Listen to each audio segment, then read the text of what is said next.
हम लोग कैपेसिटर में इम्पॉर्टेंट डेरिवेशंस को इस समय समझ रहे हैं इस पूरी सीरीज़ में। मेरे सारे हैंड रिटन नोट्स आपको मेरे टेलीग्राम चैनल पर पीडीएफ फॉर्म में मिल जाएंगे, आप डाउनलोड कर सकते हैं वहाँ से। ऑलमोस्ट सारे टॉपिक्स क्लास 12th के कवर्ड हैं उस नोट्स की सीरीज़ में। इसके अलावा कैपेसिटर में जितने भी टॉपिक्स हम अब तक कर चुके हैं उनके लिंक, पूरी प्लेलिस्ट की लिंक मैं आपको डिस्क्रिप्शन बॉक्स में दे दूंगी। आज हम लोग equivalent capacitance of series combination of capacitors and parallel combination of capacitors समझेंगे। And in this process we are going to understand very important concepts of circuit. तो इसको ध्यान से समझना है।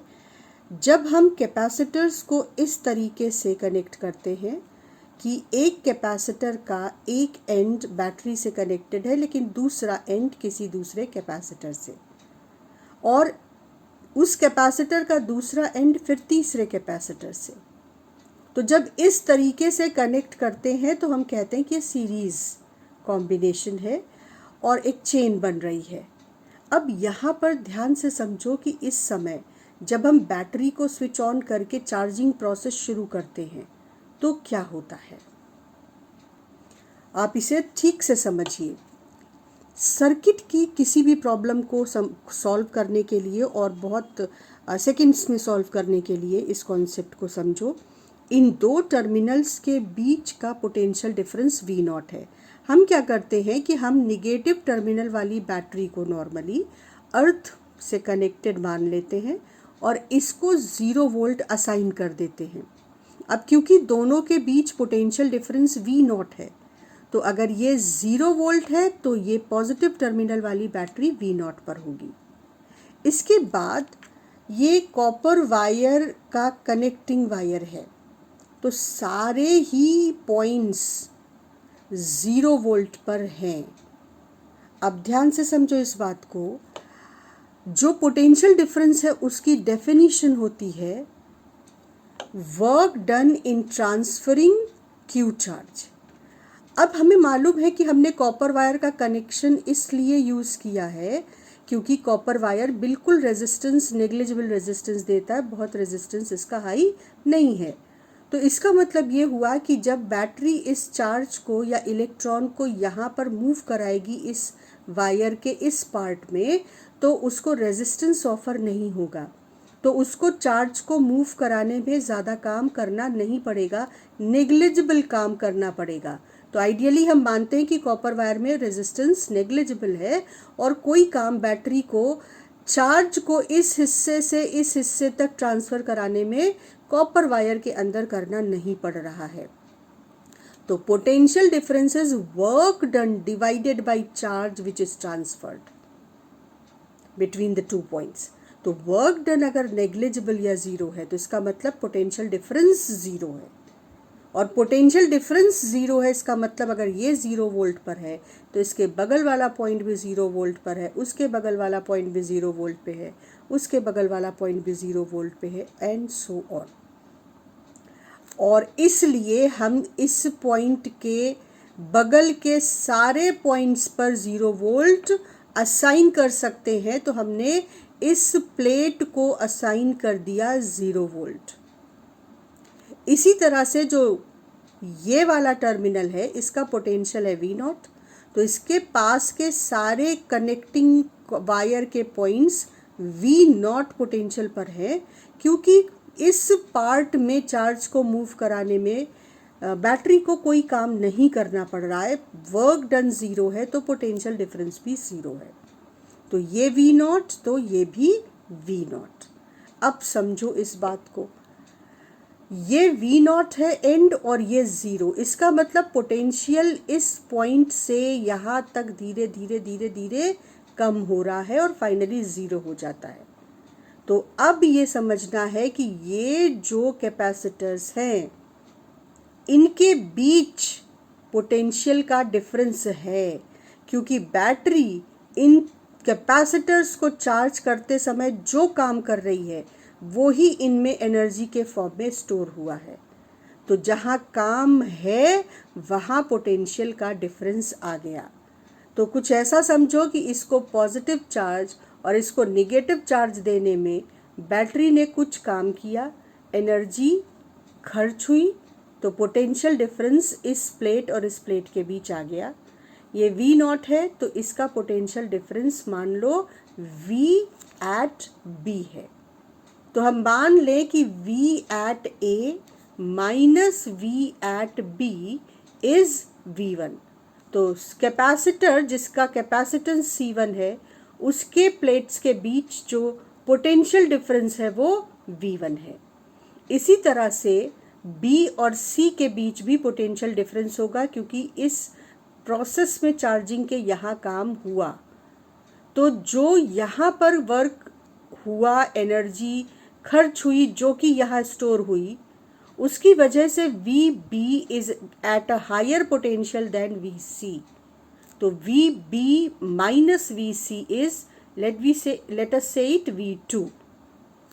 Similarly, across C3, VC minus VD is V3। अब ये जो पोटेंशियल था डिफरेंस V0 और 0 वोल्ट का, अब ये हमने 3 टुकड़ों में बांट दिया है।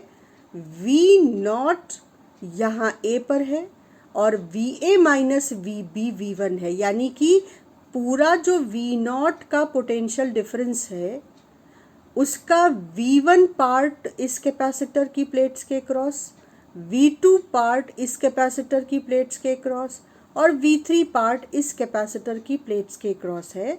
तो हम ऐसे इसको समझेंगे कि जो बैटरी पोटेंशियल डिफरेंस प्रोवाइड करा रही है उसका तीनों कैपेसिटर्स डिवाइड करके अपना अपना पार्ट ले लेते हैं, V1, V2, V3।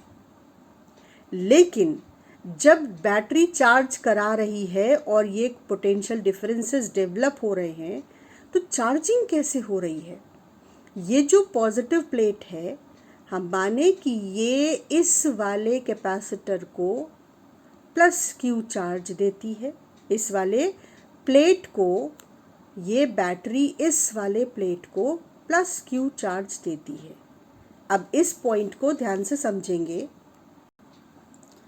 तो जब इस पर प्लस Q चार्ज आएगा तो इसके सामने वाली प्लेट पर इलेक्ट्रॉन्स इस पॉजिटिव चार्ज से अट्रैक्ट होकर यहाँ पर इकट्ठे हो जाएंगे, तो ऑटोमेटिकली इसके सामने वाली प्लेट पे माइनस Q चार्ज आ जाएगा।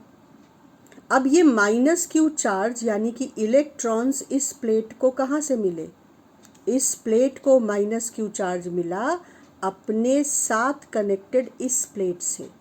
तो ये प्लेट से इलेक्ट्रॉन अट्रैक्ट होकर यहाँ एक्स्ट्रा ऐड हुए और इस प्लस Q और माइनस Q के साथ साथ इस प्लेट पर प्लस Q चार्ज हो गया।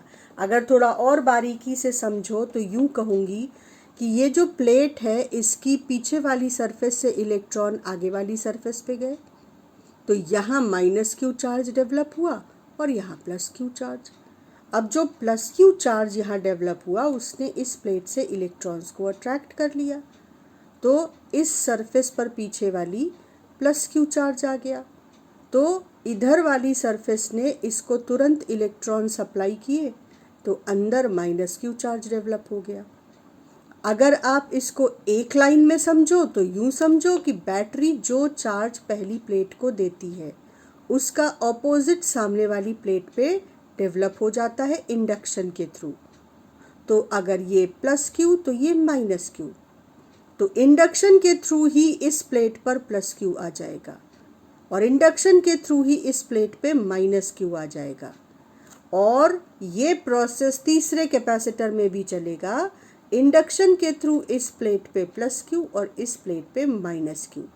तो हमने क्या सीखा कि पोटेंशियल डिफरेंस जो बैटरी प्रोवाइड कराती है वो कैपेसिटर्स सीरीज कनेक्शन में डिवाइड करके शेयर करते हैं, लेकिन तीनों पर चार्ज सेम डेवलप होता है। तो हम कह सकते हैं कि जो पोटेंशियल डिफरेंस बैटरी ने प्रोवाइड किया उसका पहला हिस्सा C1 ने लिया, दूसरा हिस्सा C2 ने लिया, तीसरा हिस्सा C3 ने लिया। So V1 plus V2 plus V3 is V naught. अब वी नॉट क्या है? Potential difference of the battery.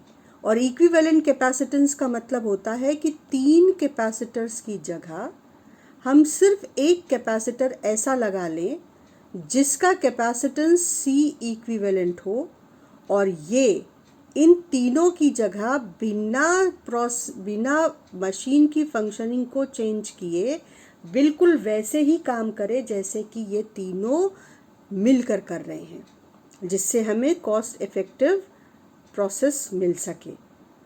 तो हमने कहा कि V नॉट को हम लिख सकते हैं जो बैटरी ने चार्ज दिया Q divided by C equivalent, इन तीनों की जगह जो एक कैपेसिटर तीनों का काम अकेले कर लेगा। तो V1 क्या लिखा जा सकता है? V1 इसके अक्रॉस पोटेंशियल डिफरेंस है, तो कैपेसिटेंस के फॉर्मूले के हिसाब से V1 को होना चाहिए इस प्लेट की, इस पॉजिटिव प्लेट का charge Q divided by capacitance of first capacitor. V2 को क्या होना चाहिए? इस कैपेसिटर की पॉजिटिव प्लेट का चार्ज Q डिवाइडेड बाई इसका कैपेसिटेंस C2, और V3 Q डिवाइडेड बाई C3 from the formula C is equal to Q upon V। अब Q सेम है तो कैंसिल हो गया, और सीरीज में जब कैपेसिटर्स कनेक्ट होंगे तो उन 3 कैपेसिटर्स, 4 कैपेसिटर्स का जो इक्विवेलेंट होगा वो 1 upon C equivalent is equal to 1 upon C1 plus 1 upon C2 plus 1 upon C3 आएगा। रेजिस्टेंस में जब हम इक्विवेलेंट रेजिस्टेंस कैलकुलेट करते थे तो याद करो सीरीज में R equivalent equal to R1 plus R2 plus R3 आता था। तो हमें यहाँ पर अपने माइंड को ये सावधान करना होगा कि कैपेसिटेंस में जो फॉर्मूला है वो रेजिस्टेंस से अलग है। अब आते हैं कि अगर कैपेसिटर्स पैरेलल में कनेक्टेड हों तब सर्किट की क्या बारीक बातें हमको पता होनी चाहिए। तो अगर कैपेसिटर्स इस तरह से कनेक्टेड हों कि हर कैपेसिटर के एक प्लेट को बैटरी के पॉजिटिव टर्मिनल से डायरेक्टली कनेक्ट कर रहे हैं और दूसरी को निगेटिव से, तो ये कॉम्बिनेशन है पैरेलल कॉम्बिनेशन। अब पैरेलल कॉम्बिनेशन को भी एनालाइज करने के लिए जैसा मैंने कहा कि हम बैटरी के निगेटिव टर्मिनल को 0 वोल्ट और पोटेंशियल डिफरेंस अगर V नॉट है तो इस टर्मिनल को V नॉट वोल्ट असाइन कर देते हैं। तो ये अगर 0 वोल्ट है तो ये एंड 0 वोल्ट और ये एंड V नॉट वोल्ट हो जाएगा। अब देखो, सबसे पहले हम सिर्फ पहले कैपेसिटर को इस बैटरी से कनेक्टेड कंसीडर करके और सिर्फ पहले कैपेसिटर पर फोकस करते हैं। कैपेसिटर के दोनों एंड के बीच का पोटेंशियल डिफरेंस अपने आप वही है जो बैटरी के 2 टर्मिनल्स के बीच है, मतलब इसको वही पोटेंशियल डिफरेंस अपनी प्लेट्स के क्रॉस डेवलप मिल जाएगा जो बैटरी के टर्मिनल्स के बीच है। इसी तरह से अगर आप सेकंड कैपेसिटर को C2 को C और D के बीच जो है उसको कंसीडर करो तो देखो ये 0 वोल्ट तो ये भी 0 वोल्ट, ये V नॉट तो ये भी V नॉट, तो इसके अक्रॉस भी वही पोटेंशियल डिफरेंस डेवलप हो जाएगा जो बैटरी के टर्मिनल्स के बीच है। और सिमिलरली थर्ड कैपेसिटर के प्लेट्स के अक्रॉस भी वही पोटेंशियल डिफरेंस डेवलप हो जाएगा जो बैटरी के टर्मिनल्स के बीच है। तो इसका मतलब कि जब पैरेलल में कैपेसिटर कनेक्टेड होंगे तो उन सब का कौन सी क्वांटिटी सेम होगा? Potential difference. लेकिन सीरीज से अलग जब Q चार्जिंग प्रोसेस में जब करंट फ्लो करना शुरू करेगी और Q चार्ज यहाँ से चलेगा तो ये कैपेसिटर अपनी कैपेसिटी के अकॉर्डिंग चार्ज ले लेगा और V नॉट वोल्टेज तक चार्ज हो जाएगा।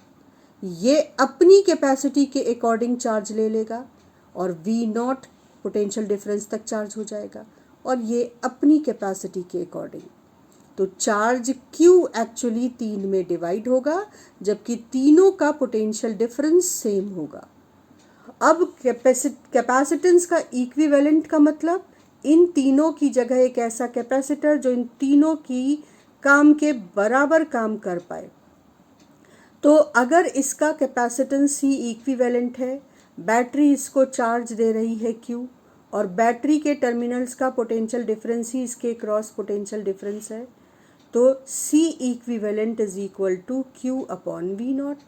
ठीक, लेकिन अगर आप सिर्फ फर्स्ट कैपेसिटर को कंसीडर करो, इसके अक्रॉस चार्ज Q1, इसकी पॉजिटिव प्लेट का चार्ज Q1, कैपेसिटेंस C1 और पोटेंशियल डिफरेंस V नॉट, तो C1 is equal to Q1 upon V naught या Q1 is equal to C1 into V naught. इस capacitor को consider करो, Q2 is equal to C2 into V naught, Q3 is equal to C3 into V not.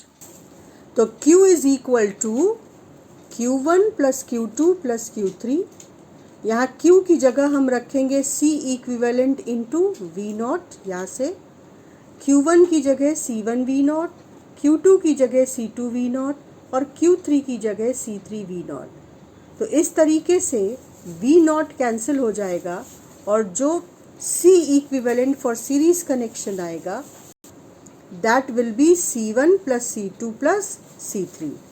Now next class में हम लोग fourth important derivation discuss करेंगे।